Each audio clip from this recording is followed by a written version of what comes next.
really not much to her. She's probably the easiest killer in the game to actually play, so...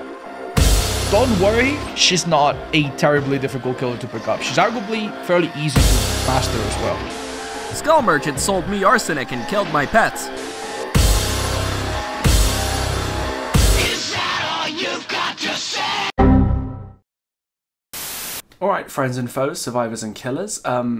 This intro is going to be a little different than what you're seeing right now because I want to make this video really stand out. So my plan was to get a drone with a mounted camera on it and then film like a chase around my neighborhood where I'd be like ducking and weaving away from the drone and it'd be following me around using its camera as the POV shot. And it'd be ending with me like standing still, and that meant it couldn't see me because obviously that's how merchant drones work in the game. You stand still and they can't see you. I wanted to modify the drone so it would look like one of Skull Merchant's drones, so I decided to get a cheap one off of Amazon that I could easily modify. And so I got this. I got the 4DRC Wi-Fi quadcopter. It's got a little 720p camera at the front there that I was going to film the whole thing on. I was even planning on using it in the main guide itself by demonstrating Merchant's counterplay using my own body, like crouching around the drone or getting underneath it to bring it to life a little bit. But before I modified it, I wanted to give it a test run. Make sure it flew properly, make sure I knew how to fly it and how much weight it could take. So I tried to fly the damn thing, and you'll see how that went.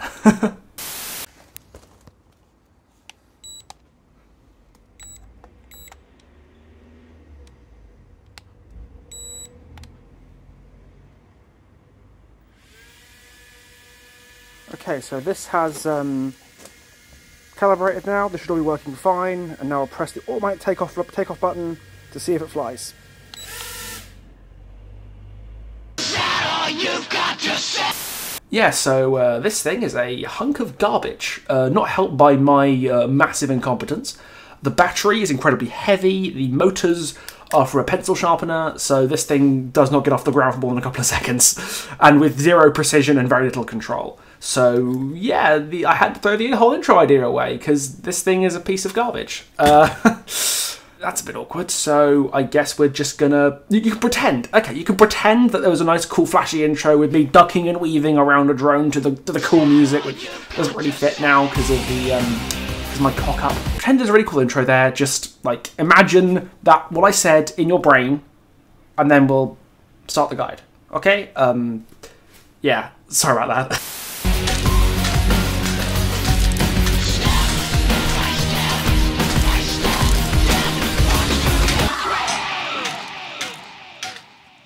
Alright then. So, welcome, friends and foes, survivors and killers. Let's talk about something that's quite special to me. Skull Merchant is a killer I've been playing since her rework back in October, and to say I'm obsessed might be an unkind word, but it's probably also the best one. This killer, maligned as she is by almost the entire DBD community, has become a proper little hyperfixation of mine, much to the frustration of everyone who's seen me posting clips on Twitter or making videos on my YouTube channel. But today I'd like to share the knowledge with you. And I mean all of the knowledge, because no matter how much depth you think Skull Merchant's power has, trust me, there is more than you think there is. Today we'll be starting out with the basics of what her power actually does and how to use it to a basic level, and then going into some more advanced stuff, like smart macro play and information collection, and the various tricks and techs, yes, I did say techs. Then we'll be taking a brief look at her counterplay on the Survivor side, because I know that's a common source of consternation among many Survivor players, and we'll be ending this video with my personal add-on tier list, and my favourite perk builds for the killer as well. So, let's get cracking, shall we? Skull Merchant's power, Eyes in the Sky, is a very typical 2023 behaviour power. It's got a bazillion words and silly little features that it'll take a while to fully explain, but I'll do my best to cover everything. Skull Merchant has 6 deployable drones, which can be set up using her M2 on a 10-second cooldown. When she places a drone, she gains undetectable for 8 seconds and the drone enters a 0.3 second arming time, after which it will arm and release 2 beams of light, one at the front and one at the back. It will then begin spinning in a clockwise direction. Well, when I say light, you won't actually see a light when it's first set up, because Skull Merchant's drones have 3 modes, and when one is placed for the first time, it deploys into stealth mode. Stealth mode drones spin at a speed of 60 degrees per second, but crucially the beams the drones emit aren't directly visible in stealth mode. The only way their facing can be determined is by examining the housing on the drone model itself, to see where the lights are pointing. But once one of the two invisible beams, either at the front or the back of the drone, first spot a survivor, the survivor will get a stack of lock-on. They can see on their HUD and the drone will enter scouting mode. Scouting mode drones will rotate much faster than stealth mode drones, rotating at 85 degrees per second. But unlike stealth mode, the drone's two beams are actually visible now to both the survivor and the killer. This makes the drone much more dangerous to be in a tile with, since the beams are much harder to evade. But a scouting mode drone being much easier to see means it can be more easily found and disabled, and you're less likely to run into the beams unexpectedly. The only way for a survivor to take a drone out of scouting mode is to disable it. To disable a stealth or scouting mode drone, a survivor approaches the drone and initiates a hacking minigame. We're hacking! Let's go! We're hackers! Failing this minigame will give the survivor a lock-on stack, but doing this successfully will completely disable the drone for 45 seconds and return it to stealth mode when this duration is over, regardless of whether it was in stealth or scouting mode when it was first hacked. The killer can also tell at a glance whether a drone is in stealth or scouting mode by just looking at the aura from a distance. A white drone is in stealth mode or disabled, and a yellow drone is in scouting mode. We've talked a fair bit so far about lock-on stacks, but what they do and how they work is really the bread and butter of actually threatening survivors with Skull Merchant's power. Survivors gain lock-on stacks in two ways, either from failing the hacking minigame or by crossing over with a beam from a drone. And when a survivor reaches 3 stacks of lock-on, the drone that stacked them will attach a claw trap to them. Claw traps automatically injure healthy survivors they're attached to, deep wounding them instead if the survivor happens to already be injured. And if a survivor with a claw trap would receive a lock-on stack while a claw trap is attached to them, they will receive a 10% hinder for 6 seconds, and a review on Killer Instinct for 3 seconds. The claw trap battery will expire after 45 seconds, and the trap will fall off by itself. But claw trapped survivors are also inflicted with the broken status effect for as long as the claw trap battery lasts. The only other way to remove a claw trap is to go down, which means coincidentally that plot twist can be used to get rid of one. This is where the radar comes in, because this is how Skull Merchant manipulates her drones and acquires information about survivors. Using the power button, Skull Merchant can put her weapon away to pull out the radar, and on the radar any survivors who are currently claw trapped can be seen on this little scanner. Survivors who've recently received lock-on stacks can also be seen on the radar for 12 seconds after they receive the stack. And the little icon that tracks them will change depending on whether the survivor is on the floor below you, the same floor, or the floor above you. Skull Merchant also gains a passive haste speed boost for each survivor currently visible on the radar, starting at 3% haste for one survivor scanned, and capping out at 7% haste if all 4 are scanned on the radar at once. While the radar is out, Skull Merchant can also highlight a drone deployed in the environment to do one of 2 things. She can either recall the deployed drone, or change the direction of a beam's rotation, either clockwise to anti-clockwise or vice versa. It's worth remembering before we continue that she does have some limitations to put a cap on the amount of cheese you could otherwise do with a power like this. A survivor scanned by a drone is immune to receiving further lock-on stacks of 3 seconds after receiving a scan. Drones cannot see stationary survivors or survivors who are crouch walking, so you can repair a generator or heal on a drone's face and it won't spot you. Skull Merchant walking under an active drone will momentarily disable the beams the drone is firing, and drones cannot be placed too close to a hooked survivor, too close to another drone, or anywhere where the ceiling is too low for the drone to be able to fly up over the killer's head. So that really is the core of how her power works. And while we're going to be going into some more technical stuff later, it's probably time to introduce the basics of playing her properly. And here's where certain internet people are going to get very mad at me, because according to a lot of people, Skull Merchant's gameplay can be summed up in its entirety as throw drone at a tile, survivor is forced to leave the tile, repeat until they run out of places to W key to. If you want to play Skull Merchant to the absolute bare minimum Unga Bunga caveman level, where you put in as little thought as you possibly can while still getting better results than a killer without a power, then that is something that you can do. That's a way you can play that will do that. Because against shitty survivors, that will win you games pretty much for free.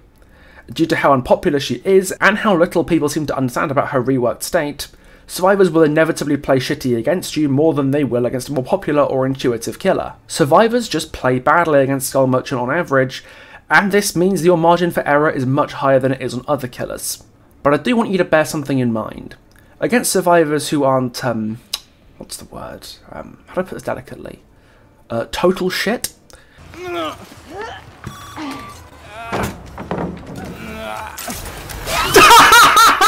Your drones need to do a bit better than that. You don't have the chase lethality, the map pressure, or the inbuilt slowdown needed to brute force chases like this against survivors with half a brain, and if that's what you want to do, beat halfway competent survivors with raw brute force and the power of oppressive zoning, there's a number of killers I'd recommend you try instead. Chucky is a great choice here. They've removed his flicks now, and many of his other techs are likely about to go, but you can still just dry scamper a pallet like a caveman and guarantee a hit at many tiles with either a basic M1, or you can run them down with slice and dice if they try and leave the tile. You could play Spirit, whose counterplay revolves mostly around dropping a god pallet or hoping that she's terrible, especially if she puts on the add-ons that play the game for her. Hell, if you just want to throw a thing down at a tile and zone people to death, you could play Artist, man, you could play Knight. Because unlike Skull Merchant, those killers can actively down you with their chase power instead of having to finish you off with an M1. That doesn't mean I think she's perfect, mind you. I definitely understand where some people are coming from with their disdain for Merchant's power, and the propensity of players who just slam drones down at a tile and wait for the hit to happen. That's kind of why I made this guide, to try to open some eyes for a smarter and more fulfilling way to play Skull Merchant, to help people understand on both sides what this killer can be capable of if you apply yourself, and hopefully make the matches a little bit more enjoyable for everyone as a result. There's definitely some stuff about her I'd like to see changed. I made a DBD forum post with my proposed change list for her a little while ago that strips away her more obnoxious status effects and re-injects power back into her kit in a more skill expressive way. So if you're interested in seeing what I would change about her, the link to it is in the description. But the reason this guide is so long is because there's so much more to her than most people believe. And under this ugly duckling of bizarre status effects and complexity, I believe there might just be a swan. I know this is a little bit of a tangent, but I can't really move on without saying this. If you want to just bonobo brain playing killer, then Skull Merchant is a perfectly fine choice to do that with, because her skill floor is pretty damn low. It's lower than I would like it to be, I'll be honest. But if you want to bonobo brain playing killer and actually have passable results against survivors who are smarter than the pile of elephant turds, Skull Merchant is not the killer I would recommend. Maybe you could check out an actual top 5 killer or something. If you want to beat moderately intelligent players with Skull Merchant, you're going to have to do a bit better than that. And here, friends and foes, is where I come in. So, let's get started. First things first, I know I just spent ages ragging on the idea of just throwing down a drone at a tile and more or less waiting for the hit to happen, but sometimes that's just what you gotta do. Especially if a survivor has been zoned such that they can't effectively leave a tile.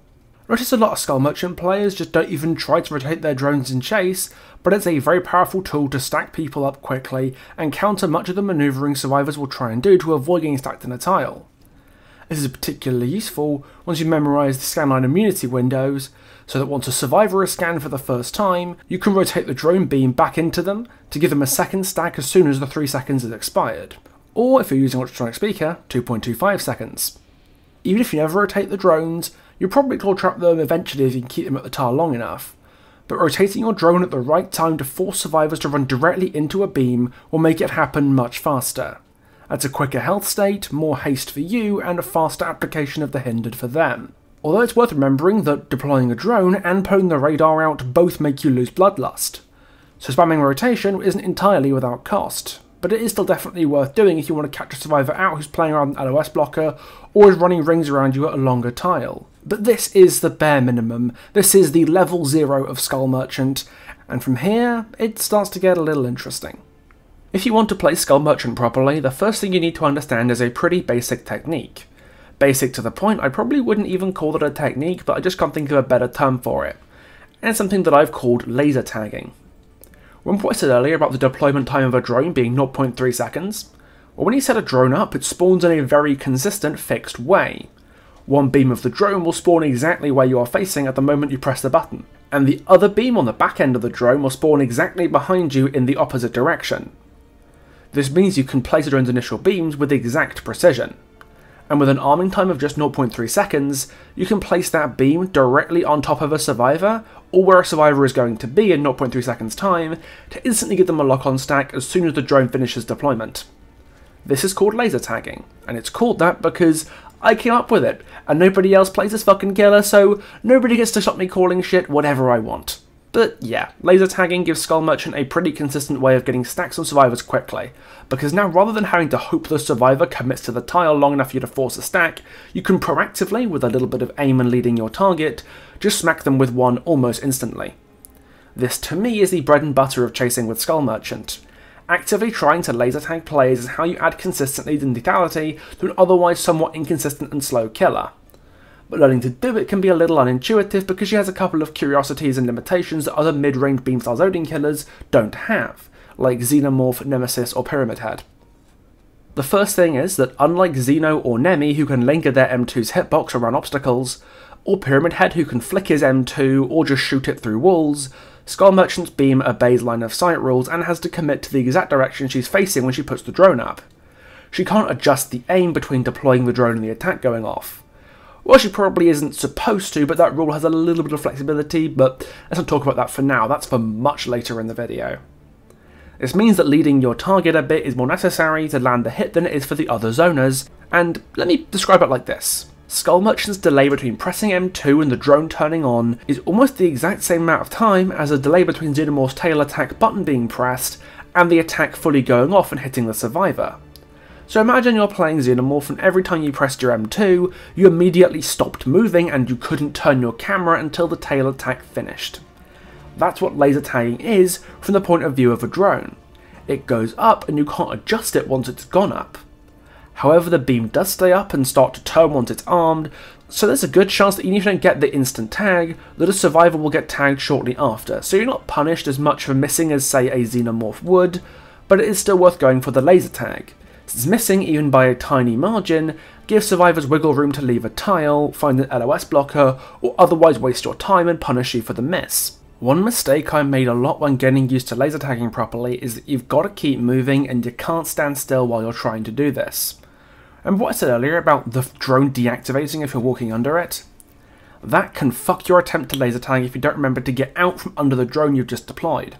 So if you're going to try and do this somewhere, make sure you have somewhere that you want to go as the drone is arming, or else you'll just turn off your own power like an absolute genius. Sounds obvious, but if I don't say it, I guarantee someone's going to forget. The other obstacle to learning how to laser tag properly is information. If Xeno misses its M2, you'll see the tail not hit the survivor. If you miss a laser tag, you don't see the beam because the drone stays in stealth mode. You don't know how much you've missed by, or if a small object got in the way of the beam, or even if the survivor was just standing still or crouching at that exact moment the beam was touching them. If the survivor is holding a check spot or dropping a pallet during the drone arming time, for example, they're counted as standing still, and therefore trying to laser tag them isn't going to work. You might fail to laser tag somebody properly and not really know why. Nevertheless, whenever you're playing Skull Merchant and thinking about dropping a drone, it helps to keep that invisible 10 meter line in mind to help you line up those cheap and easy tags. One last trick about laser tagging before we move on is worth remembering that when you put a drone up, it doesn't just fire one beam out, but two. Because the one you notice is obviously going to be the one in front of you, but you can also laser tag people who are directly behind you. Admittedly, it's something you'd only ever do if you're also trying to hit somebody in front of you with the same beam, which is pretty rare, but holy shit when you land it and injure a survivor you can't even see, by aiming the beam over the shoulder through sound alone. Oh my god, this killer is spectacular. Literally in love with this character, man. I'm going to go back to laser tagging later, but for now it's time to look a little bit bigger at the macro play side of this killer. Because while Skull Merchant lost a fair bit of information consistency with the rework in favour of better chase lethality, she still has more than enough going on in the info and macro department to make her interesting. One of the most important things you should be aware of at all times with this killer is how many lock-on stacks each survivor's got, because that will inform to what degree you want to commit to a chase in a particular location. If you know that somebody's already got 2 stacks, they're going to be the most attractive target to commit to a chase on, especially if they're going somewhere you've already got drones set up, or somewhere that you can easily get a laser tag shot, because they're effectively 99'd. They're only a single beam away from an instant injury.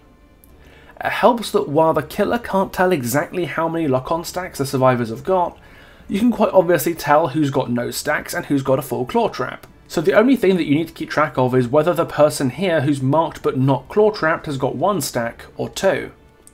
If they've got 1 stack, maybe you might not want to fully commit to the chase if they're running to places you'll struggle to get hits, but if they've got 2, you can set up for a potential 2 tap. Because let me tell you, if you're taking a chase with someone with 2 stacks, Skull Merchant has some of the fastest 2 taps in the game. And this is often enabled by the combination of stack tracking to make sure the person you're chasing really does have 2 stacks and not 1, and laser tagging to instantly get the first health state on deployment, while you get ready to take the second with an M1 before they can make distance. Sometimes this will happen when a survivor runs into a preset drone, sometimes you can knock a health state straight off with a laser tag, sometimes it even happens when a survivor fails their hacking minigame on a drone at 2 stacks, as you're already coming over to intercept them. However it happens, the results are typically extraordinary. Speaking of preset drones, there seems to be a level of hesitancy to playing Skull Merchant as a setup or trap style killer, as if there's no value to drones used for anything other than straight up chase tools. To put it kindly, I don't think that's right at all. To be clear, I don't think that all your drones should be used as traps for survivors, but a decent number at any given time absolutely can be. I like to have 4 out in the environment at any given time, and then 2 on hand to use as chase tools, or to give on-demand stealth, like how Trapper tends to have a trap on hand just in case, despite the majority of the traps being set up in the environment as, well, traps. In terms of where to set drones up, you want to think of her as similar to Hag. You want to prioritise high traffic areas and choke points, where survivors are likely going to file through the course of the game. These could be drones set inside or between tiles to weaken otherwise obnoxious chain setups, or at an entrance to a very strong main building that survivors you chase will inevitably run to. And because Skull Merchant's drones have a way higher range of alert than Hag or Trapper's traps, you can regularly set these bad boys up to cover multiple chase resources at once. But there is a secret third thing you can do with drones as traps that's enabled by their generous detection range, and Hens, who you can see in the background of many of these clips, gave them the name pathing traps. That's what I'm going to use too. Pathing traps are more or less what you think they are. Rather than pre-trapping a tile or structure, you're pre-trapping an area survivors are likely to move through, just going about their business, getting to an unhook or a gen or a gate or something. But unlike Trapper or Hag, Skull Merchant's drones are extremely visible in the open, so if you want players to run into them, and for these to work against survivors who have these mysterious seeing orbs inside their heads, you sometimes have to get a little bit crafty. A good way to do this is to put them on the lower end of a big drop down. So a survivor pathing through the structure doesn't even see it and therefore can't play around it until they've already committed to the drop. And they've landed next to it or even on top of it.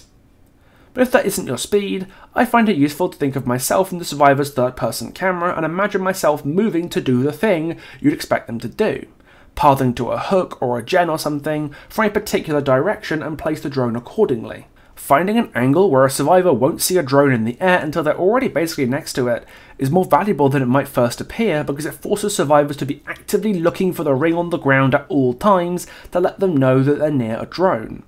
And even if they see the ring, they can't see the drone's housing until they actually approach it, if you've hidden it properly anyway, meaning they have to approximate from the ring where the drone might be and crouch walk up to that location to guarantee disabling it without accidentally setting it off. And that's all assuming they know where the ring is. And not only do a lot of survivors just not notice a ring on the ground because they're too busy getting upset at you for not playing specifically no perk M2 only Billy with double engravings and bloody party streamers, you can also do a couple of sneaky tricks to either obscure this alert ring a bit to make it harder for the survivor to spot, or even remove the ring completely. The first thing to remember if you wish to activate maximum sneak is to get the spacing of exactly how far your drones reach as precisely as possible. The more you play Skull Merchant, the more easily you'll have the radius penciled into your brain, so you'll know exactly where your drone's detection will reach and therefore where the ring spawns at the edge. If you know this, you can actually shove the edge of the ring, which is the easiest part of the ring for survivors to see, inside a wall or obstacle, so survivors won't be able to easily see that they're inside the radius. If you want to do this deliberately or consistently, you will have to memorise your drone's radius, which will take practice. But it's definitely worth it to know exactly where you can be peak sneaky with your drone placement. But if you're interested in being even sneakier, not just sneaky but outright nefarious, there's a trick you can do on many maps and at many tiles, which almost completely hides the drone alert ring. And to tell you how it works, I need to show you something about Skull Merchant that's changed a lot since her rework and how we can kind of abuse it with her newest iteration.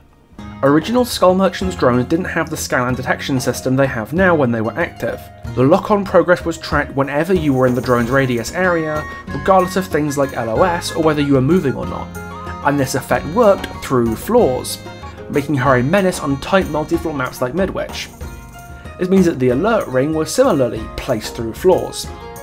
With the arrival of the scanline system proper, Skull Merchant's new drones don't hit you through floors anymore, meaning the alert ring was similarly changed so the ring only shows up on the floor the drone is actually on.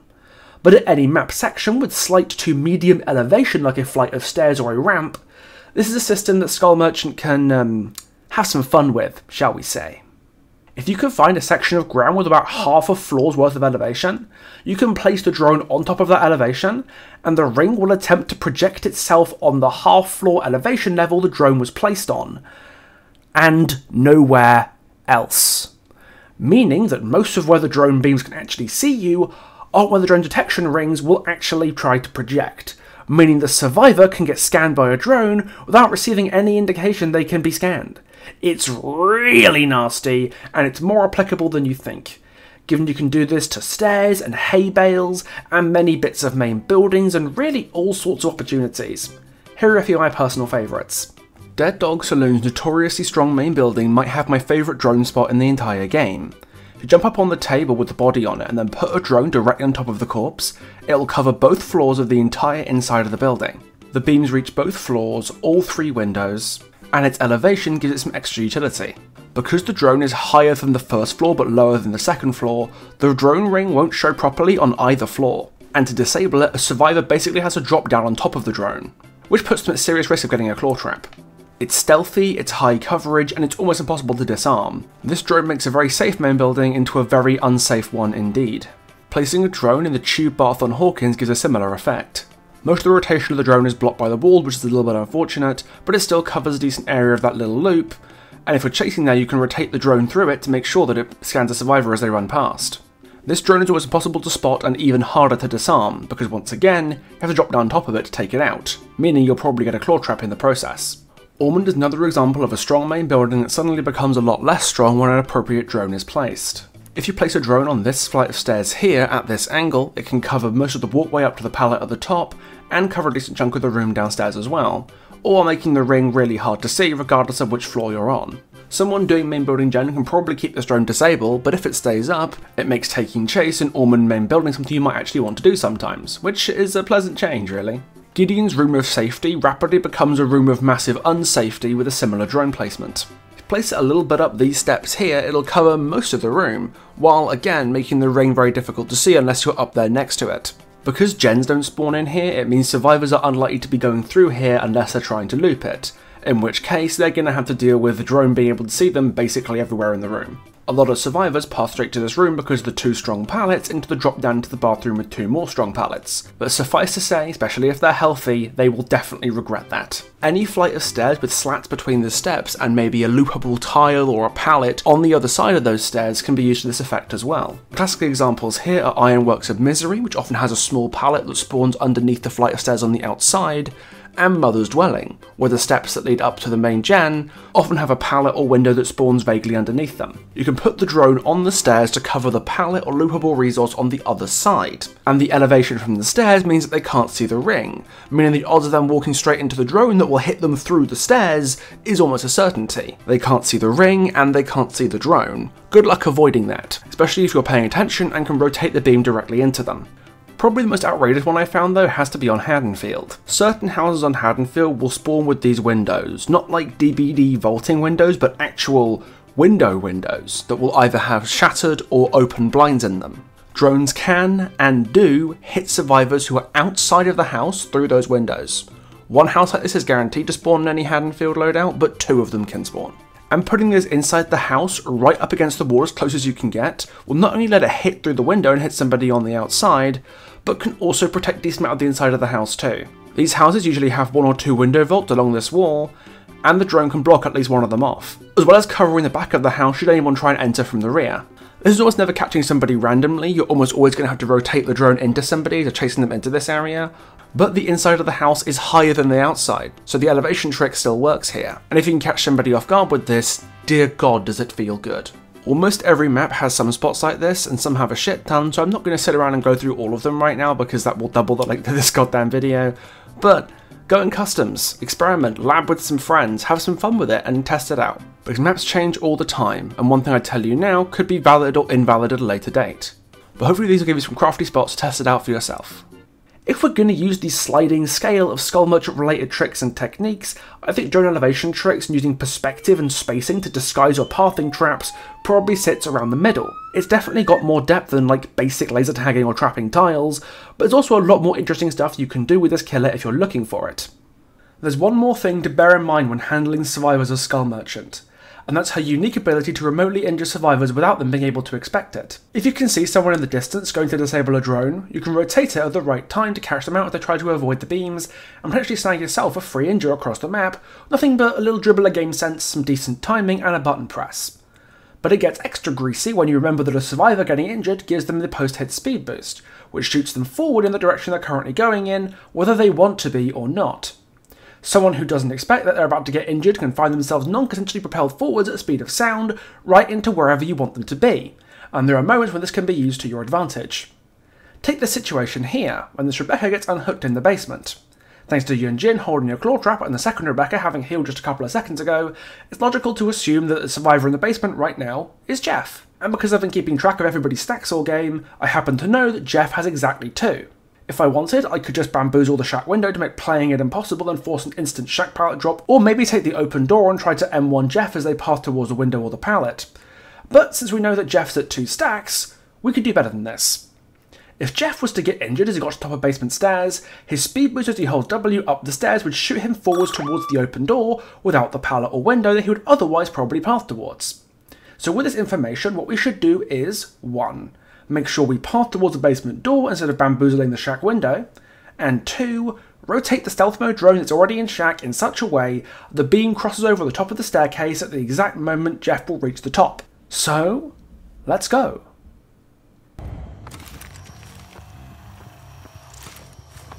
Where are you? It's moments like this, the split-second analysis that let me turn game sense and good timing into a game-changing instant down, that make me so happy I decided to give Skull Merchant a proper go. And that makes me so upset when I see people on the internet acting like idiots whenever she comes up in conversation. Because I did not put my time and effort into really getting to grips with this killer, into the Sherlock Holmes pit fight scene I did in my head so I could enjoy stuff like this.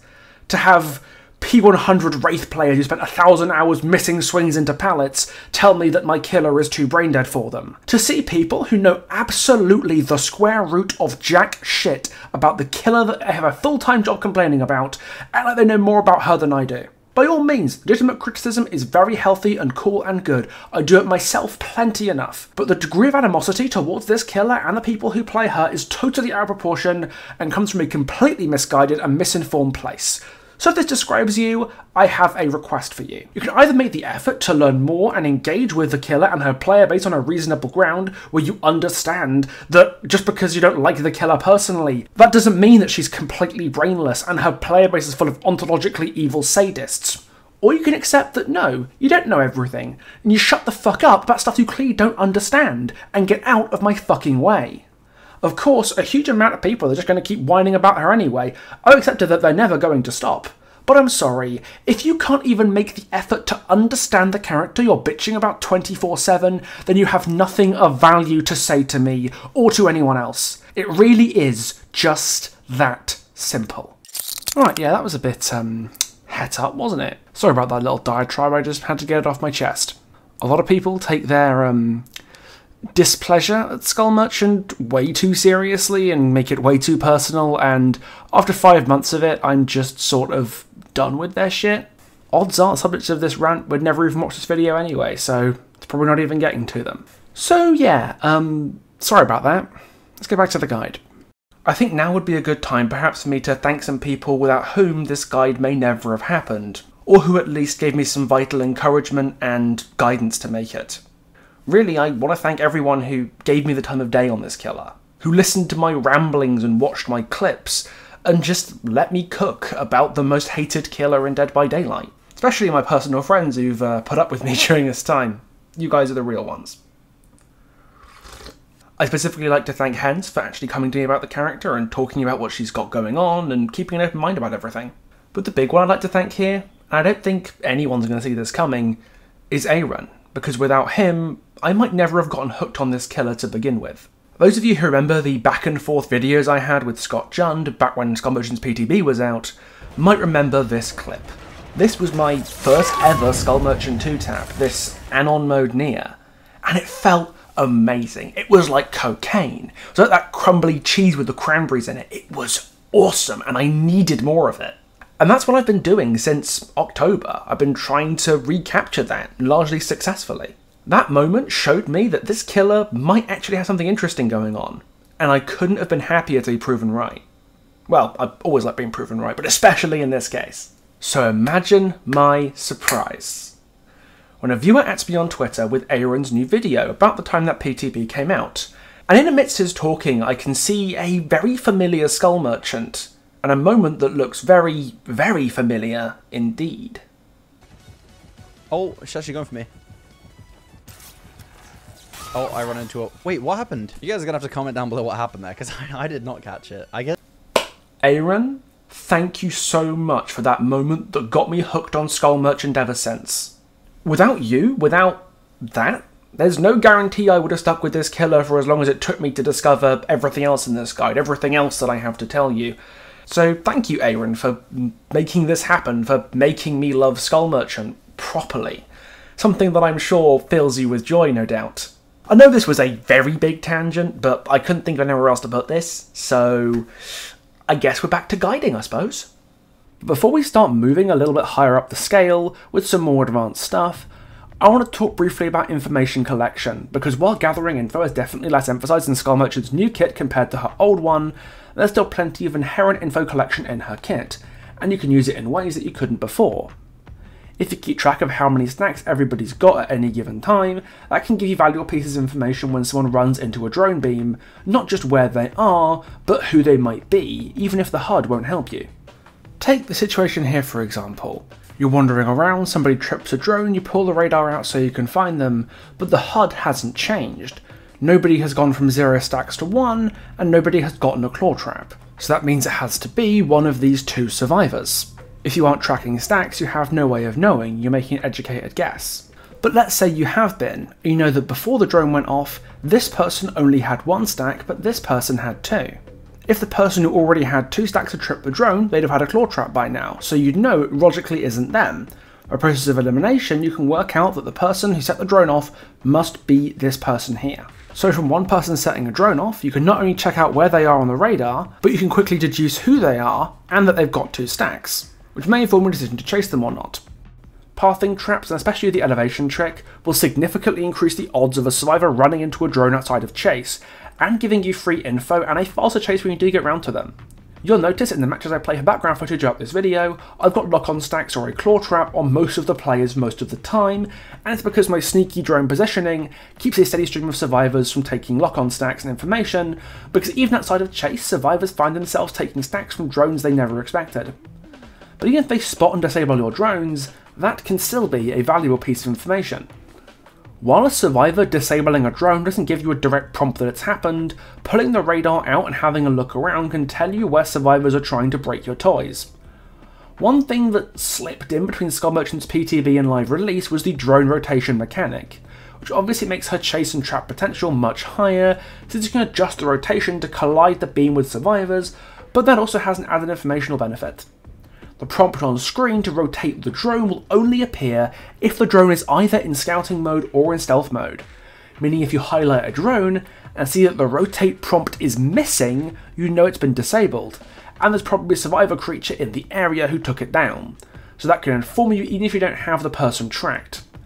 This can be put to particularly nasty effects in endgame scenarios, because you can put a drone up directly humping an exit gate switch. They can either disable the drone, which will let you know that that's what they're doing and you can come over and get them off the door, or they can work on the door, meaning the drone will land back on their head after it goes up in the sky and give them a full instant claw trap. Whatever they choose to do, you now know where they are, so you can go over and make them wonder why they ever reworked your killer in the first place.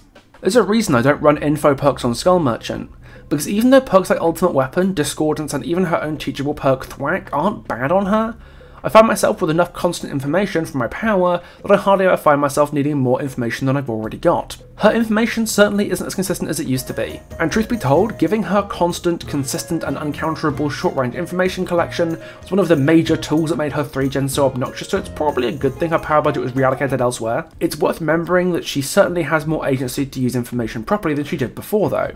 What with monitoring disabled drones to indirectly track survivor movements, the constant risk of claw traps being applied outside of chase with the smart drone setup, to conceal drone angles or the alert ring, and the fact that if you identify somebody who's at 2 stacks and track them down, you can benefit from that later with an extremely fast chase. This killer has massive potential both for creatively collecting information and for using it, in a way that she never had before. Old Skull Merchant gave you your game sense for you, served it to you on a silver platter and tell you exactly where to go, what to do and when to do it.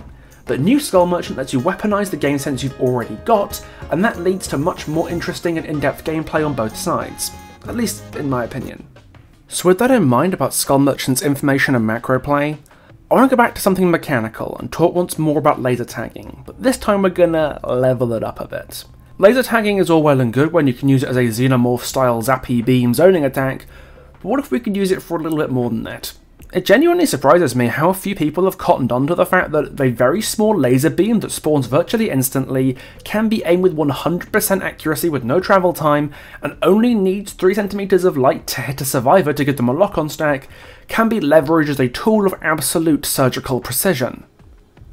You know that Trickster and Deathslinger have tons of microscopic little holes on a wide variety of maps where they can either throw a knife or shoot a harpoon clean through to hit a survivor on the other side? Well, almost every hole that those killers can take a shot through, a Skull Merchant drone laser will also go through to give the survivor a stack if they're moving on the other side.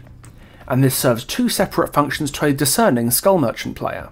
The first use case of this is in making trap drones much harder to predict and more awkward to disrupt, because suddenly drones are capable of spotting you through some walls and meshes that at first glance they really shouldn't be able to spot you through.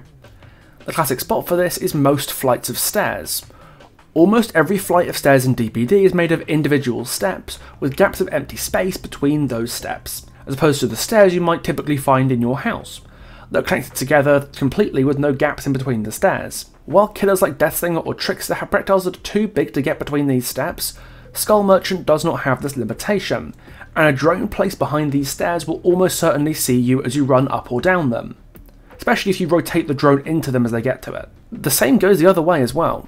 Placing the drone on these stairs will light up any survivors running behind them, meaning you can put it halfway up a flight of stairs to combine the elevation trick that will hide the alert ring and this advanced trap placement that will tag a survivor who realistically can't even see the drone they're being lit up by. But the second use case of these surprisingly penetrable walls and fences is to land the sickest laser tag shots of your fucking life, because if you time it right and aim it right, you can quite reasonably shoot people directly through these surfaces.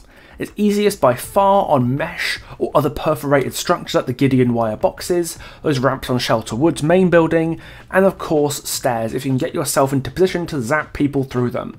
But there's so many spots you can hit people through, and once you learn them that benefits both the sniper laser tagging playstyle and the trap playstyle, because both of them will give you the cheekiest hits in the world that survivors will not believe they just got hit by. Hitting them with trap drones through these little holes can sometimes require a level of precision depending on the tile you're at, because you have to line up the beam's rotation with the very limited window that it can be spotted through the wall. But if you're paying attention and time your rotation direction changes well enough, it's easy. But it actually does get quite hard when you're trying to laser tag through these spots, because while Skull Merchant's perfect beam precision means it definitely can be done, you're aiming a small invisible beam with zero room for aim adjustment once you commit, so it's brutally hard to get people at exactly the right moment. But trust me, when you do, it will feel amazing, and there's a lot more spots than you might think where it's possible. Keep practicing, don't give up, and talk to your local Slinger, Huntress or Trickster mains to find spots that they use, because almost every spot I've seen any of these killers use will also work for Skull Merchant. Have fun and experiment. Since we're talking about messing around with map elevation and LOS trickery, now might be a good time to talk about how Skull Merchant plays on a variety of different maps. I'd say in terms of map dependency, she's fairly unique, in that the maps she seems to be effective on appear almost arbitrary at first glance. Having been playing her a shit ton since her rework, I think Merchant excels best on maps that follow this general rule. Low map-wide visibility, but high tile visibility. Some killers, typically dash killers like Billy, Wesker or Blight, like fairly open maps without many obstructions or LOS breakers, giving plenty of map-wide visibility, while some killers, like stealth killers, prefer low visibility maps that allow them to ambush survivors more effectively.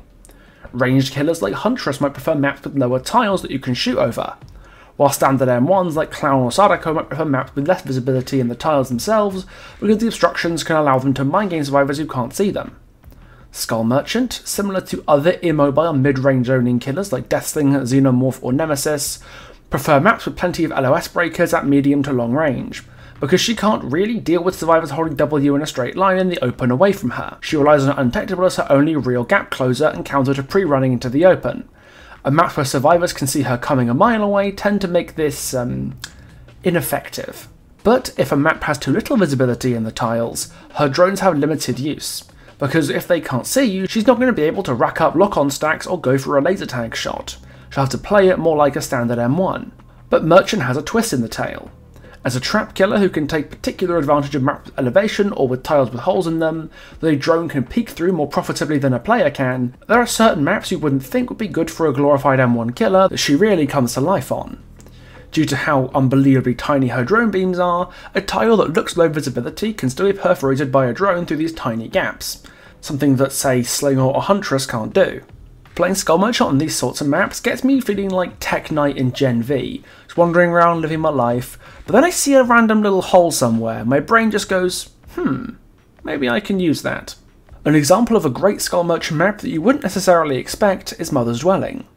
Dwelling is a map with a ton of LOS obstructions. The trees, junk and clustered tiles make pre-running a little bit awkward and give her plenty of ways to get the drop on you with Undetectable. But once you reach an actual tile, many of them are either low enough that the drone can see you over the top, or have a little hole or gap between rocks and trees that a drone beam can see you through if the timing is right. Main building, which is normally a tough nut to crack for an M1 killer, becomes child's play with Merchant because of the elevation trick. You can pop a drone there on the stair, right there, and it'll cover the doors to the building. It'll cover the chase resources that often spawn behind and under the stairs. And all while being fairly hard to spot mid-chase because the elevation will hide the ring. The only issue Mother's Dwelling has ever had for Skull Merchant was its sheer size. But thanks to the map adjustments that basically sliced it in half, Mother's Dwelling is a map I'm usually very happy to play on. On the flip side, a prime example of a map that sucks butts for Skull Merchant is Gas Heaven, and I swear I am cursed, because survivors in my matches bring auto-haven keys all the time, and I always seem to get it, and it's just abysmal, man, it's so lame. The main building is super strong in a way that Merchant mostly can't interact with, visibility inside the building is terrible and the haste and hinder do precisely jack shit to help with setups that the building leads into, the map is incredibly open so you can see her coming from ages away and you can't hide drones basically ever, it has zero elevation except maybe a hill if you're lucky, and while some of the loops are fairly low, the smashed car tiles are almost completely drone proof, and everything either chains into them or into the main building. And as the icing on the Anthrax and Razor Blades cake, the map is also fucking huge, so not only does the high map visibility allow them to pre-run from 12 miles away, the map's massive size means you might actually be able to travel 12 miles before she catches up to you. I cannot stand playing Merchant on Gas Heaven, it is intergalactic molten dog shit. I'm not going to go through every map one by one because that will take ages, but I've made this handy little tier list here to rank my preferences on Skull Merchant's maps. Macmillan variants are combined here. I didn't put Greenville on because it isn't out yet, but I'm expecting it'll wind up about here. So we've come a long way from just mindlessly throwing a drone at a tile and waiting for the hit to happen now, haven't we? Skull Merchant can be played like a bonobo, yes, but if you choose to engage with her kit on a level where you actually think about what you're doing, we have ourselves a deliciously complex killer on our hands, both in terms of microplay and in terms of macroplay. But after a, one moment, very fucking long video, we've finally gotten to the logical extreme of what Skull Merchant can do. One of my favourite things about this killer is that no matter on what level you want to play, whether you want to monkey brain or giga brain, whether you want to play a chase heavy playstyle or a trap heavy playstyle or a mixture of the two, there's always more to optimise and more to learn. So I guess let's talk about builds and add-ons, right? Wait, hang on a minute. I did say the logical extreme of what Skull Merchant can do, didn't I? Well, Let it never be said that I take things by half measures, because what I'm about to tell you is very, very illogical indeed. In fact, I think what we're about to go into here could charitably be called a tech, but could just as easily be called an exploit. Let's talk about look tech and stack sharing. Remember when I said earlier that Skull Merchant can't change the angle her drone is aiming at between deploying it and the drone arming to fire the beam? Well, that technically isn't completely true. Because if you crack open a can of fucking bullshit, you can just, you know, get 'em. Look tech is something that you can do during a short window between putting the drone up and the drone arming itself, to give a survivor a lock-on stack without actually lighting them up with the drone beams directly. And it has a number of conditions. During the short window after you put up or rotate a drone, you have to look straight at a survivor in the exact centre of your screen while the survivor is looking at the drone you're placing or rotating and is currently moving within its active range. If you fulfill all these conditions properly, the survivor will get a lock-on stack when the drone armed, as if you successfully laser tagged them, regardless whether or not they're actually being touched by the beam. And this works through walls. It really doesn't matter if you can fully see the survivor or not, as long as your camera is centered over the survivor hitbox, this should work fine. To be clear, this definitely isn't an intended mechanic, very far from it. And if you're a survivor on the receiving end of a killer trying to do this, your counterplay is actually pretty simple. Just don't look directly at the drone until the drone is armed. Ironically, if you want to counter look tech, just don't look. Look tech is the only way Skull Merchant can adjust the aim of an attempted laser tag shot between the drone's deployment and the drone's arming. And since that means look tech is an aim adjustment in a very small window of time, Skull Merchant technically has flicks, and quite uniquely among flick killers, flicks with an uncapped turn rate. Eat shit, you plastic ginger midget. If you think look tech is total horseshit, I don't entirely blame you, it probably is and it really shouldn't exist despite the counterplay that does exist to it, but don't worry, it gets much, much worse. But when you look tech multiple survivors at once, the lock-on stacks are shared between the survivors, breaking the scanline immunity rules completely to give each survivor hit by the look tech multiple stacks of lock-on at once. So if you look tech 2 survivors at once, each one will get 2 instant lock-on stacks, and if you hit 3 or more, each of them will get an instant full claw trap, even from 0 stacks. Now this is horseshit and really definitely shouldn't exist, but it's even harder to pull off than a regular look tech because everyone you line up in your gaze has to be looking at the same drone at the exact same time for it to work. It is very, very situational and very, very stupid, and frankly the only reason behaviour hasn't patched it out yet is because only me and a very small number of other dedicated Skull Merchant players even know it exists and how to replicate it. That is, until I told you all. So, while this is most certainly an exploit, I encourage you all to use it anyway, just before it gets patched out, because it will get patched out probably in not too long. I doubt it's long for this world, especially if this video gains any amount of traction. I mean, don't do this, but if you're going to do this, you might want to have fun with it while it lasts. So that's everything I have to say about actually using the kit of Skull Merchant. The killer that everyone loves to hate that kind of made me fall back in love with Dead by Daylight again. For a killer with a very accessible, arguably too accessible skill floor, she has a really fascinating skill ceiling that I don't believe anyone's properly reached, because there's so many ways to optimise the tool the killer gives you, especially after the mechanical changes she got from the PTB. But a lot of players don't really care about that so much. Knowing how Skull Merchant works is one thing, but playing against her is quite another. And while you can eventually pick up on her gameplay with practice with her, playing against her is a whole different animal.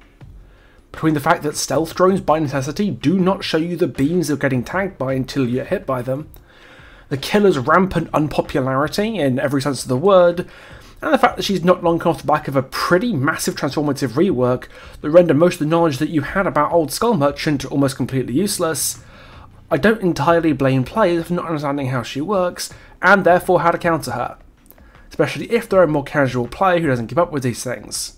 So let's talk for a little bit about Skull Merchant's counterplay before we get on to builds and add-ons. Let's start with chase pathing tips. Drones can't spot you while you're dropping a pallet, and deployed drones will always start rotating clockwise. This means if you drop a pallet when she drops the drone and then start moving to the drone's left-hand side, the drone's most immediately threatening beam will be moving away from you, giving you a little bit of wiggle room to find the best angle to play the tile or leave the loop, depending on the tile in question, while she backs up to rotate the drone to a more favourable position. In stealth mode, drones move slowly enough that moving in the opposite direction of the beam's rotation direction buys you more distance than running in the same direction.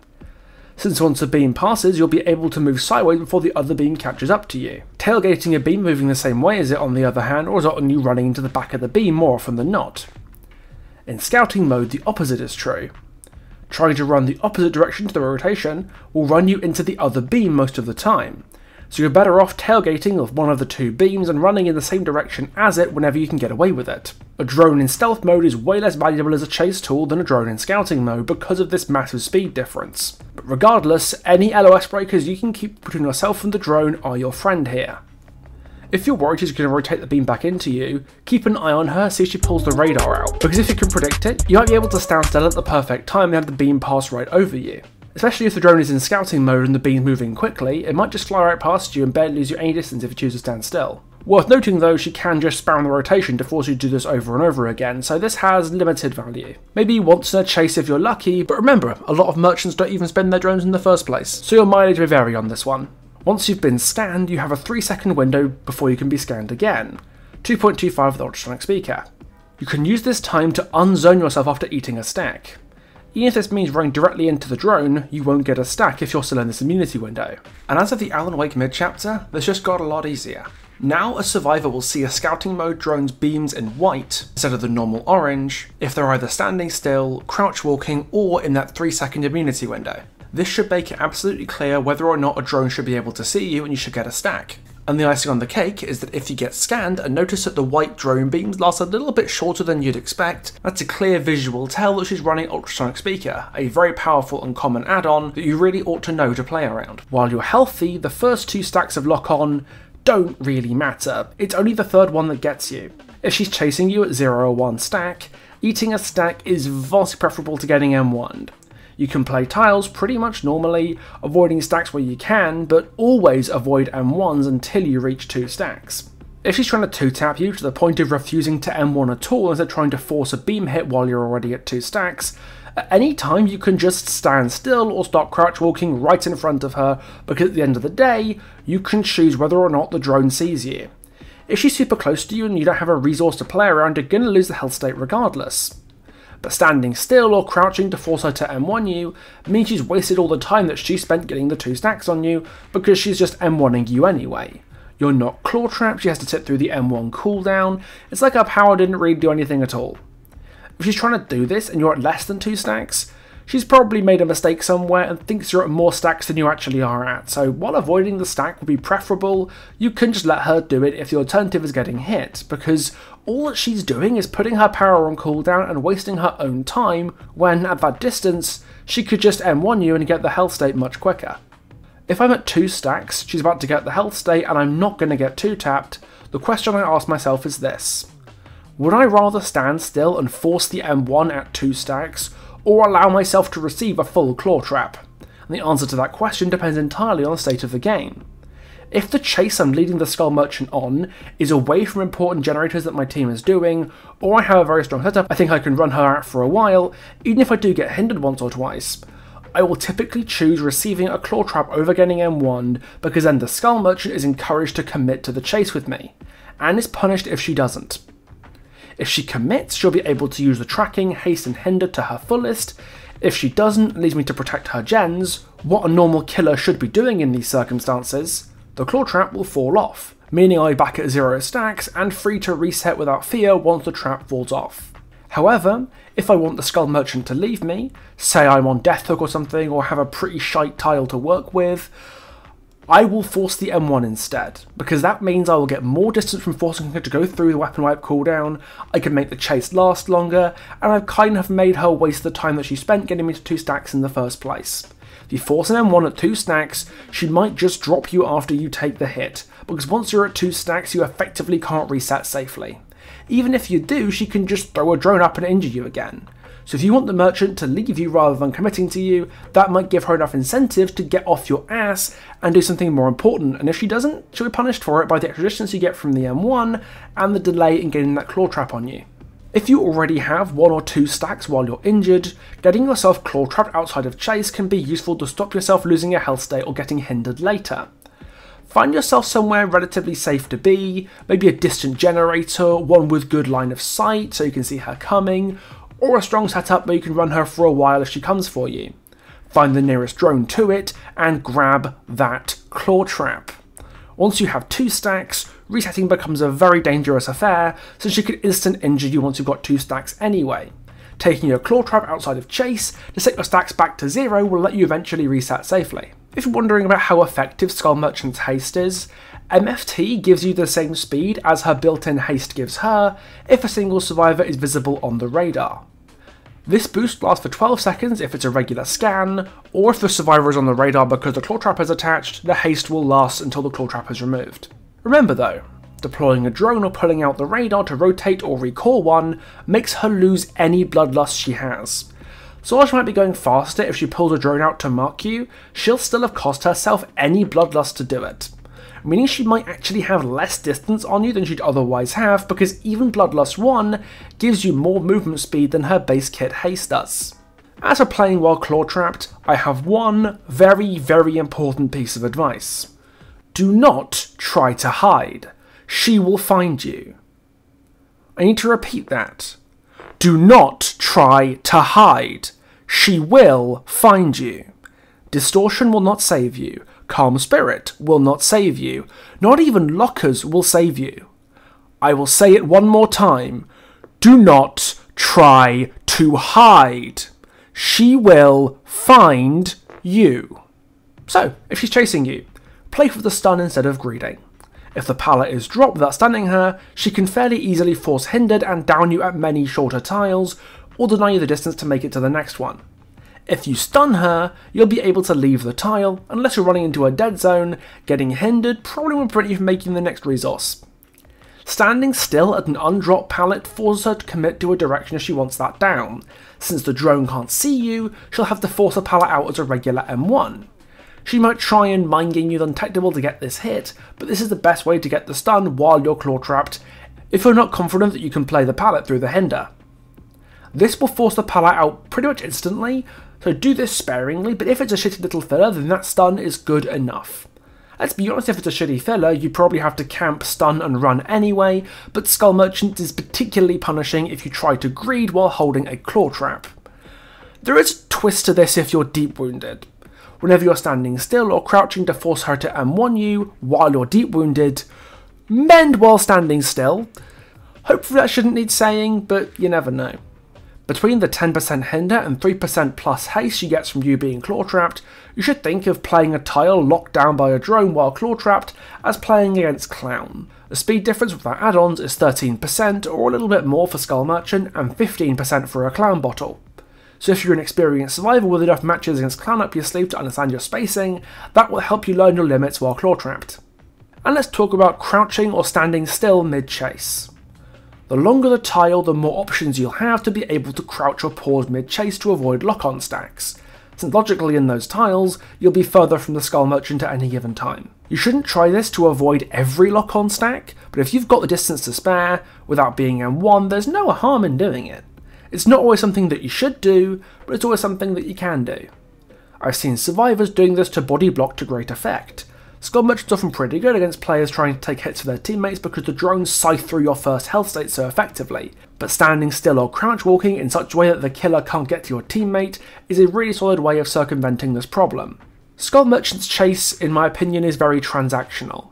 She will basically always get value out of something, whether that's a fast first health state, or the distance that the survivor might lose from standing still to dodge a drone beam, or just an instant pallet drop forced out by the hinder.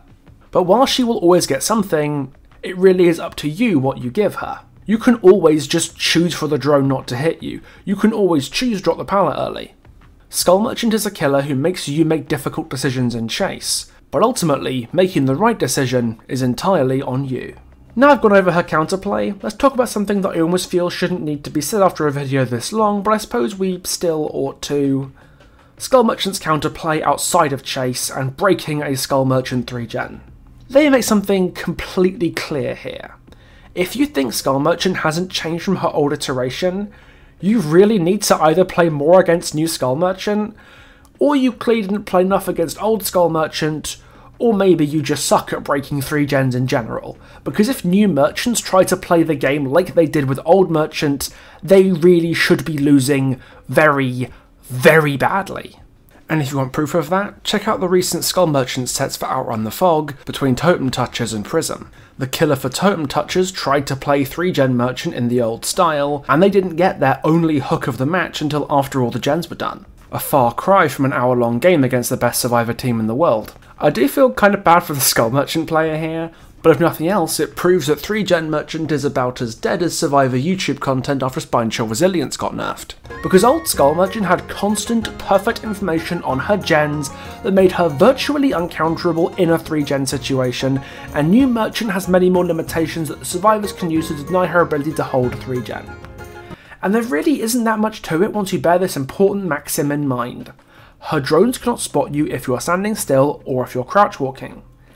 This means if you're in a position where you can maneuver around a drone and start working your generator or healing, or whatever continuous static action you're currently doing to progress the game, you can always do it outside of chase without ever having to interact with the drone if you see that it's there.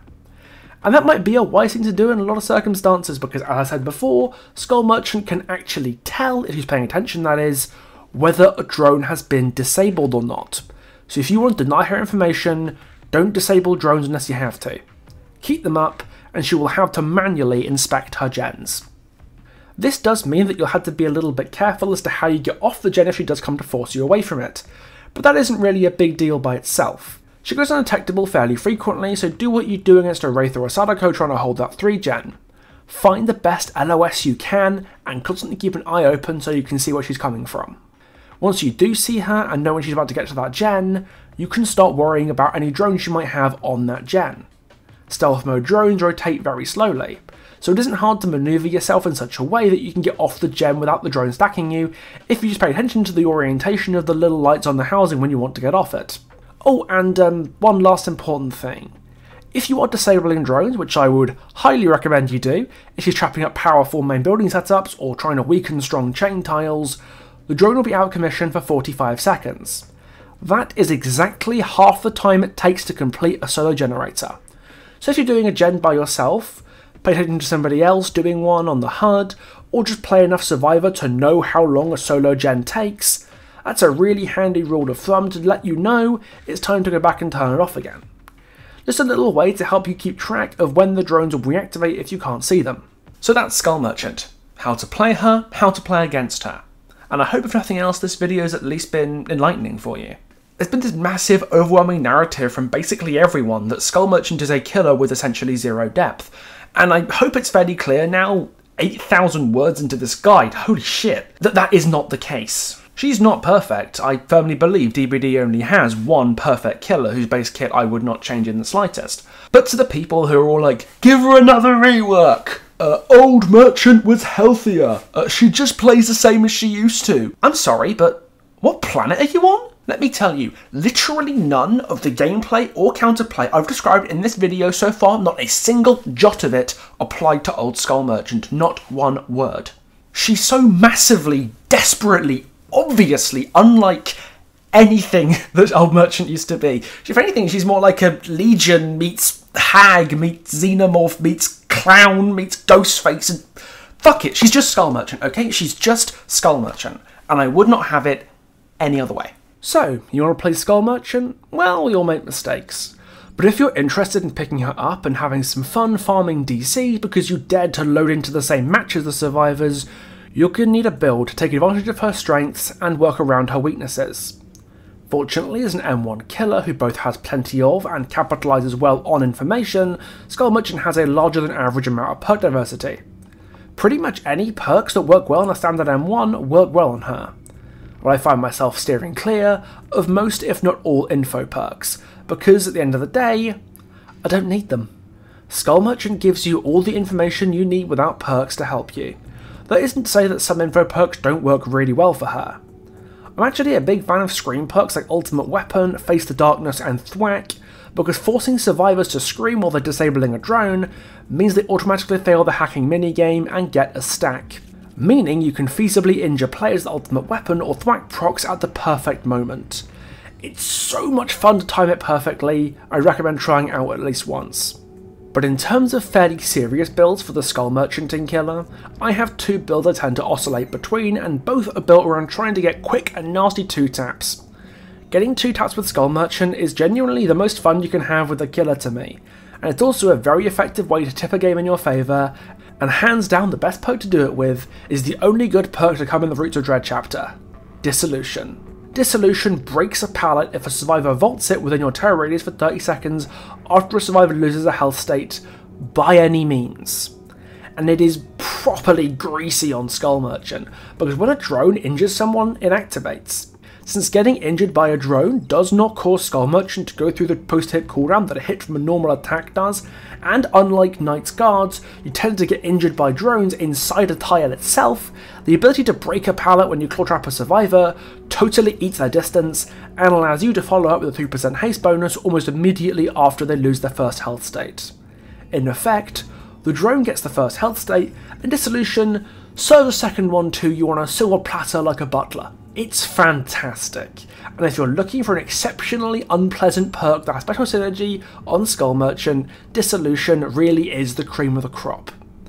The only limit Disso has on Skull Merchant is the fact that she periodically is undetectable whenever she puts a drone up, meaning that the terror radius restriction on Dissolution is kind of unfortunate at times, but it's just too good not to just slam on and get the fucking 2-taps of the century. My traditional Skull Merchant build is picked around Dissolution. Skull Merchant can use basically any slowdown she wants, but Corrupt Pop has provided the most consistent value for me. Yeah, the old classic aggression combo that was meta when I started making videos 3 years ago. You're as beautiful as the day I lost you. Corrupt is a staple on every killer except Artist, but Skull Merchant is one of its better users. You can spend Corrupt's time selecting gens to defend, setting plenty of drones up at the most destructive areas of the map, trying to cheese free M1s with undetectable, and prodding and testing the survivor team to see which ones will let you stack them most easily, and which ones are going to try and force you to M1 them. Even after the nerf, Corrupt remains one of the best perks in DPD, and frankly, I don't think I see it enough on the killers I go against. But Skull Merchant really stands out as a top tier user of Corrupt intervention. Pop Goes the Weasel has seen a recent resurgence on its buff for 30% current aggression, and on a more territorial killer like Skull Merchant who would rather pick particular trapped gens to protect, rather than just slam regression onto whichever gen people are already working on, Pop, in my opinion, outperforms Pain Resonance on her specifically. Being able to pop a high priority gen, find a survivor with 2 stacks so you can send into the Shadow Realm, and then pop it again, is just a game wrecking play for the survivor to deal with in the late game. Trust me, if you're playing Skull Merchant and actually remember to kick gens like I do, run Pop, the perk is exceptional. So with 3 perk slots squared away, the last one is really up to you. If you want tracking or stealth perks to run here, you've got them. If you want more slowdown like Jolt or Eruption, go nuts, she's great with it and games with her tend to run long anyway. I personally like running a second chase perk on her just to maximise her lethality. In the event survivors stay injured and minimise your power's effectiveness, and while Coup, Superior Anatomy, Brutal Strength, Rapid Brutality and even Fire Up are all great, the GOAT, my legend, the cream of the crop for me is Bamboozle. Because most really strong setups in this game hinge around a particularly busted window, and the chance to shut that down and zone people into more dangerous territories cannot be overlooked. This is my staple Skull Merchant build. If you run into me in a public match, this is probably what I'm running, but that doesn't mean necessarily my favourite Skull Merchant build. To show you that build, I've got to take you back in time, to my best made guide from ages past, my guide to the Cenobite, where I introduced players to something that I called the SUBTWEET build. The build was a turbo hex totem build I developed during the height of the boon meta, using the combination of Ruin, Undying, Thrill of the Hunt and Pentimento to make getting rid of the totems both absolutely necessary and an absolute nightmare. Yep, the SUBTWEET build is back for 2024, and if you're not familiar with it, I'll let my past self explain it. For that I'd have to show you what I called the SUBTWEET build. I'm calling it this because I've gotten subtweeted many times already just from running the build. It's a slowdown heavy build, designed in large part to counter the boon totem meta by making the placement of boons much more awkward. The core of the build is Hex Ruin, Hex Thrill of the Hunt and Hex Pentimento. For those who aren't aware, Hex Thrill of the Hunt got buffed in the Arrow of the Witch mid-chapter to also increase boom perk blessing speed, so it takes survivors 28 seconds to bless a Dull Totem through Thrill of the Hunt, and 56 seconds to bless a lit Hex. This makes Thrill effectively the only counter to boon perks that killers have in their arsenal, and populating as many of the totem spawns with hexes protected by Thrill is a great way to discourage survivors from spending almost a full minute blessing. As such, the SUBTWEET build consists of Hex Ruin, Hex Undying, Hex Thrill of the Hunt and Hex Pentimento. There is a level of flexibility to the build. I know we're not Starver picked the build up, he decided to run Devour Hope over Undying, or you could throw Haunted Ground or even Retribution in that 4th Hex slot. But I like Undying for the raw consistency it has in protecting both the Thrill of the Hunt and your Ruin to maximise the time sink spent into getting rid of them. Because let's explore a hypothetical scenario for a team going against this build. They want to get rid of the Ruin, right? So they find a lit totem, and because of Thrill of the Hunt, they spend 28 seconds cleansing it, because they're not going to spend a minute blessing a totem this early into the match. Regardless of which hex they find, Undying takes the hit and breaks in its place. Then when you rekindle the hex with Pentimento, suddenly the gens are going 30% slower on top of Ruin's regression, meaning they now have to find both the Ruin and put the Pentimento back out. But Thrill of the Hunt is still up, meaning breaking each one will take even longer. And for each other totem they break trying to get rid of the Ruin, you can just rekindle another Pentimento to replace it, and force them to spend even more time cleansing totems, potentially with Thrill of the Hunt still strangling their cleansing speed. If survivors find the Ruin before the Thrill, they have to go through Undying, Ruin, and Pentimento twice before you get rid of the Ruin, all of which will be protected by Thrill of the Hunt's additional cleansing speed penalty. And if the survivors find the Thrill first, then they're going to have to break 4 totems, 3 of them through Thrill of the Hunt, and Ruin will still be up, which you will replace with a 3rd Pentimento totem once they do break it. This build forces survivors to do an absolutely hideous amount of legwork to remove all your slowdown, since they'll have to cleanse at minimum 4 totems through Thrill of the Hunt and a maximum of 6 totems, 3 of which are through Thrill. Throw in the lament configuration that they'll have to spend time getting off generators and off of totems to solve, and your ability to remotely disrupt totems with possessed chains and the chain hunt, and you effectively overload the survivor team's priorities, forcing the survivors to potentially spend minutes breaking hexes while Ruin eats their gen progress, whilst on top of the lament configuration and doing all the gens. Your suffering will be legendary, even in hell. But unfortunately, well, unfortunately for me and nobody else in the history of the world, the SUBTWEET build died horribly. And not just because SUBTWEETs don't exist anymore, because Elon doesn't understand the brand recognition value of your website's posting action literally being in the Oxford English Dictionary. Of all the perks to get changed in the 6.1.0 Great Perk Update, Ruin was without a doubt clobbered the hardest, with the perk's regression not just being halved, but the totem auto-snuffing itself when the first survivor in the match dies. This combined with the fact that fewer survivors run boons than they used to back when I came up with the build, means that cleansing Ruin and Thrill, or even cleansing Ruin through Thrill, had stopped being a priority.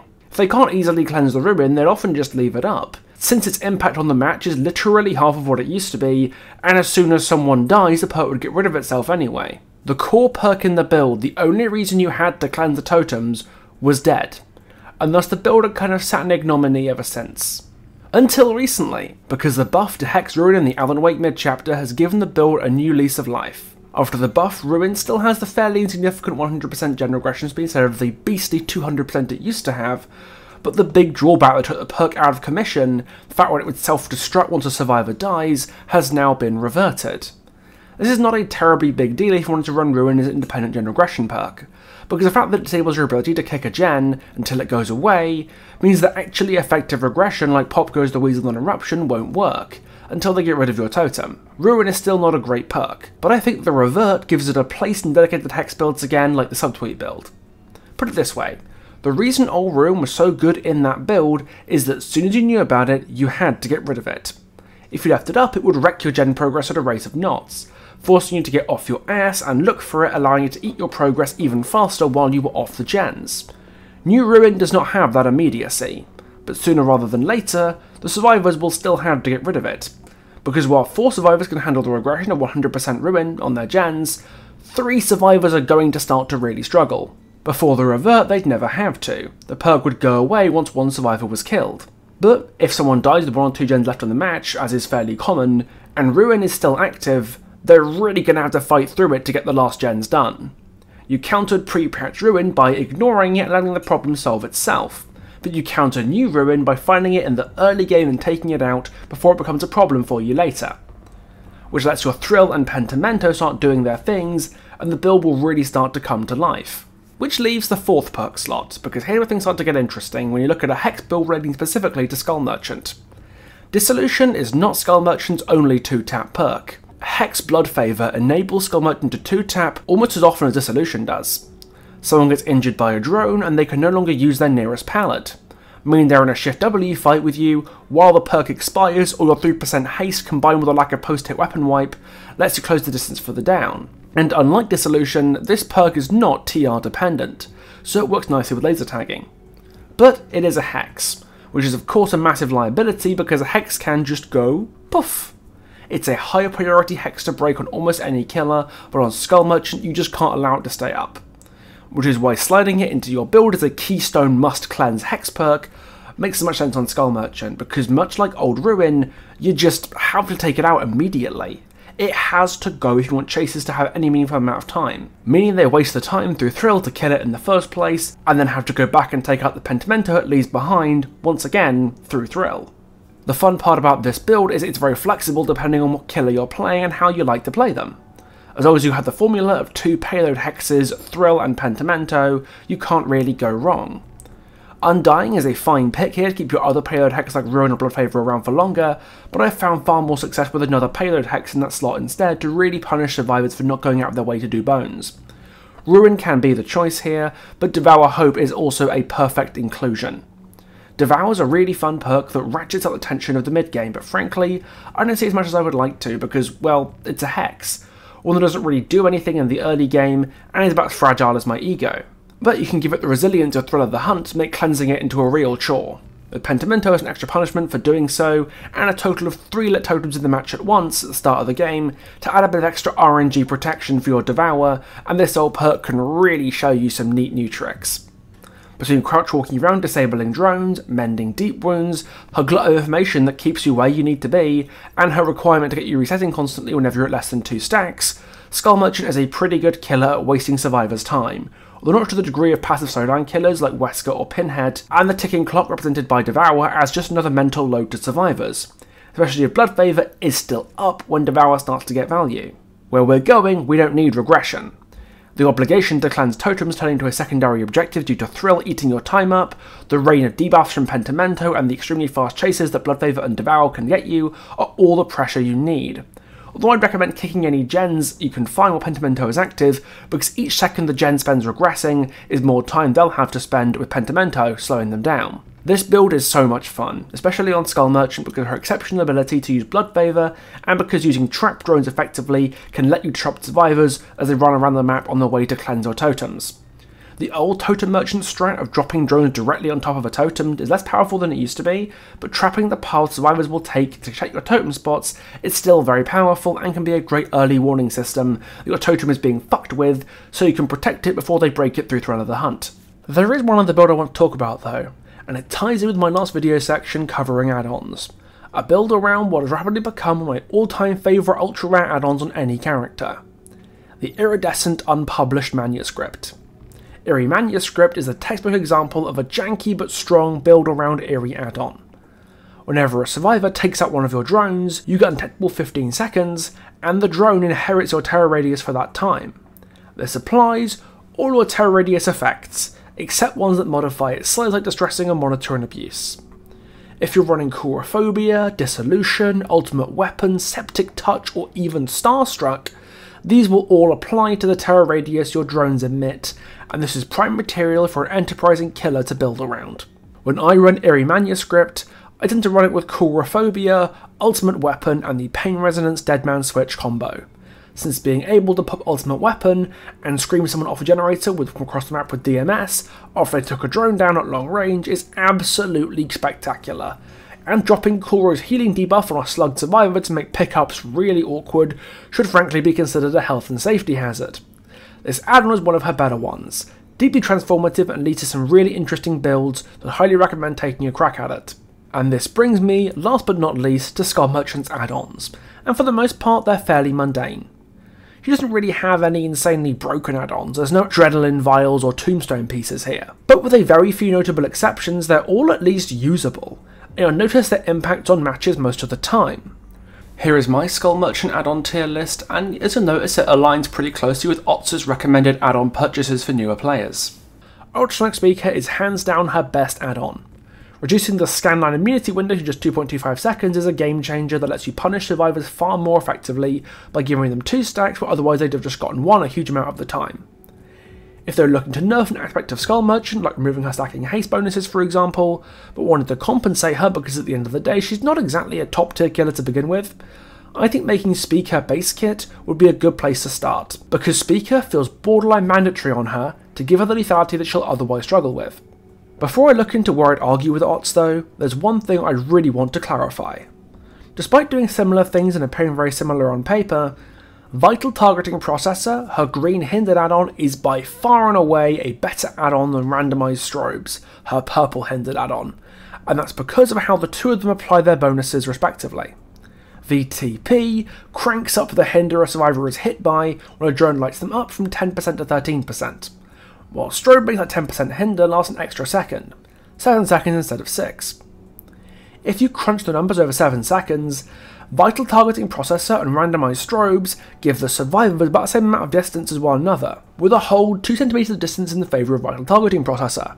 But what makes VTP a better add-on isn't so much the raw distance, but the fact that it applies that speed reduction more quickly, giving Scourgeon far more lethality at tiles as a result, because cracking down with a 13% debuff instantly on top of the 3% speed boost from her haste means the speed differential between her and the survivor is greater than the debuff from a clown bottle, assuming no bloodlust stacks or additional locked on from survivors to further increase her speed. Randomized Strobes making the hinder last a second longer really doesn't compare to that, especially because the shorter duration of VTP's hinder means you can start reapplying it faster if you're in a situation where you want to get back-to-back hinders. Strobes lasting longer means double hinders become harder. So despite being a higher rarity add-on, and by no means a bad one on its own, Vital Targeting Processor outclasses it so completely that there's no reason to run Strobes unless you're running it with VTP, or just run out of processors. So yeah, processor is good. Really good. Where I would contest Otz's placements is on the following: Brown Noise Generator, Stereo Remote Mic, Supercharge, Prototype Rotor, Infrared Upgrade. I think all a little bit better than he gives them credit for, although not significantly better. And I think he rates the skill check add-ons and expired batteries a bit too high. Especially expired batteries, which is actual dog water. Supercharge is nice for the same reason expired batteries isn't. Keeping survivors broken for an extra 6.75 seconds by itself is not a negligible effect. But you've also got to remember that that also extends the haste bonus and the radar vision for that extra time too. It really adds up over the course of the match, and it's the kind of add-on you'll get a lot of invisible value from. Stereo Remote Mic is very similar. Just a lot of free efficiency from things that will naturally happen throughout the course of the game, and it is the best add-on to run with Iridescent Manuscript, so that definitely helped its case. Brown Noise is really nasty because it's just extra stealth on survivors who are at the most vulnerable, so you can catch tracked players off guard without having to use a drone to do it, especially if you're also running Supercharge. Infrared Upgrade is actually kind of nice as a chase tool if you end up going back to survivors who've been tracked for a little while, making it another nice complement to Brown Noise Generator. And Proto Rotor is just nice, man. I love Proto Rotor. It's a real comfort add-on for me, and it makes drones in scouting mode especially just terrifying, so I can't really say it's as bad as Otz says it is. On the flip side, the skill check add-ons are bad because they're skill check add-ons, plain and simple. But I believe a special place in hell is reserved for whoever made expired batteries, because the add-on is just dismal really. You read a number like 25% increased bonus haste, and you think all of a sudden you're going to be moving at the speed of sound? 25% faster, that's a massive buff, right? Until you actually read Skull Merchant's haste values and realise That's what that value is applying to. Your 3% haste buff from having one survivor stacked doesn't even become 4% with this add-on, and even at absolute maximum effectiveness with all 4 survivors on the radar at once, something that I would say happens in 10% or less of your matches ever, this ultra rare add-on is giving you less of a speed boost than fucking Dark Theory. And they gave that add-on a significant downside? Halving your tracking duration from a claw trap, halving the broken duration, halving the duration of the shitty extra haste the Addons pretending will do anything. Expired batteries is outright detrimental much of the time, and even during situations where it's meant to be active, even in its absolute best case scenario, the add-on's effects are beyond minuscule. How expired batteries isn't at the bottom of what was recommended list, I have no idea, but it's definitely at the bottom of mine. What an absolutely dogshit add-on. Perhaps it's fitting then that this guide should end in a hurricane of what the fuckery at behaviour's extremely strange philosophy of add-on design. Because I think that what the fuckery pretty aptly describes everyone's attitude to this killer when she released just over a year ago, and then again when she got reworked in October.